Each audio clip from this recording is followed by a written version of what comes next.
Ok, Monsieur Bonaventure, aujourd'hui c'est la journée du climat. Et dans le cadre de votre campagne Virunga Fossile, Virunga, quel message lancez-vous aujourd'hui?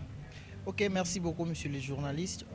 En ces jours où nous sommes en train de célébrer la Journée internationale du climat, vous avez vu que pour notre part, nous avons voulu remettre encore sur le débat ou à la une notre campagne Fossile Free Virunga, cette campagne qui vise à contrer l'expansion des activités pétrolières dans le parc de Virunga qui est classé comme patrimoine mondial de l'UNESCO.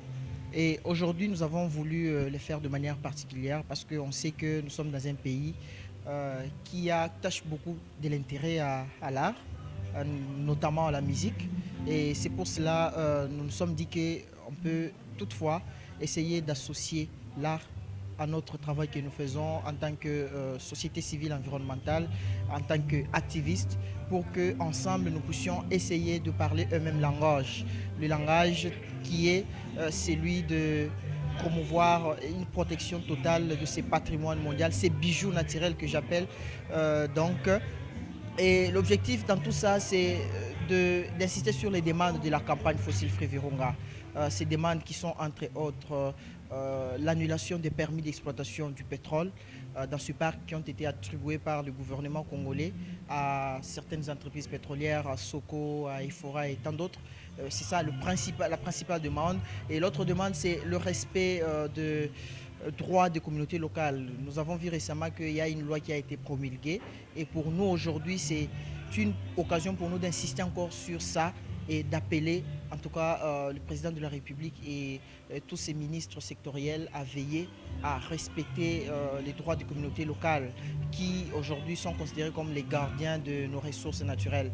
Et ce sont des messages clés de la campagne et hormis les plaidoyers que nous avons déjà y amenés depuis le début de l'année, nous avons voulu prendre ces moments où nous revenons de la COP pour insister sur cette campagne qui doit réellement atteindre ses objectifs, qui doit promouvoir toutes les initiatives que nous avons énumérées lors de nos activités. Et nous avons aussi profité de cette occasion pour discuter un peu sur les résultats de cette 27e édition de la conférence du parti qui s'est tenue en Égypte. C'est aussi une soirée scientifique mais aussi artistique parce que nous avons passé en revue les retombées, les résultats clés qu'on a pu quand même retenir et nous avons discuté avec l'Assemblée et dans ce résultat nous avons noté que la COP27 a été une réussite partielle parce que à l'issue de cette COP il y a eu l'établissement d'un fonds alloué aux pertes et préjudices.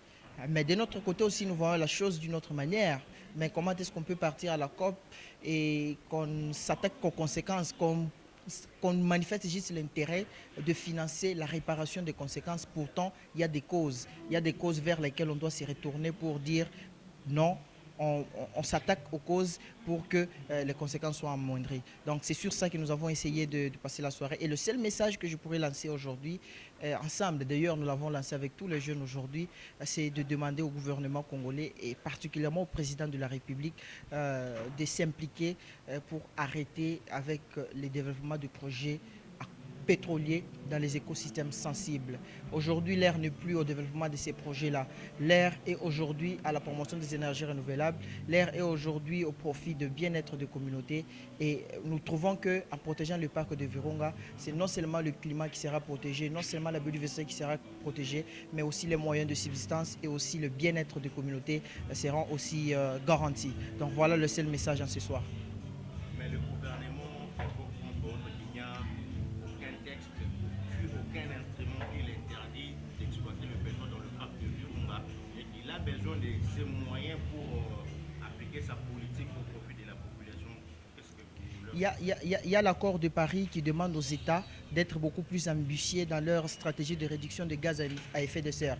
Ce n'est pas une contrainte, mais je trouve que les gouvernements aussi ont cette obligation-là, en tant que signataires de cet accord de Paris, à veiller aussi à mettre cela en pratique pour que le pays puisse aussi contribuer, au travers de sa contribution déterminée au niveau national, à à maintenir, je dirais, la température moyenne en deçà de 2 degrés, soit à 1 degré, à 1,5 degré, conformément à l'accord de Paris. Voilà, le gouvernement est partie prenante de cet accord et il a aussi cette responsabilité-là, il a aussi cette responsabilité-là d'être ambitieux et de veiller à promouvoir un développement qui sera axé sur la faible émission d'énergie, la faible émission de dioxyde de carbone ou des gaz à effet de serre, si je peux le dire. Ouais.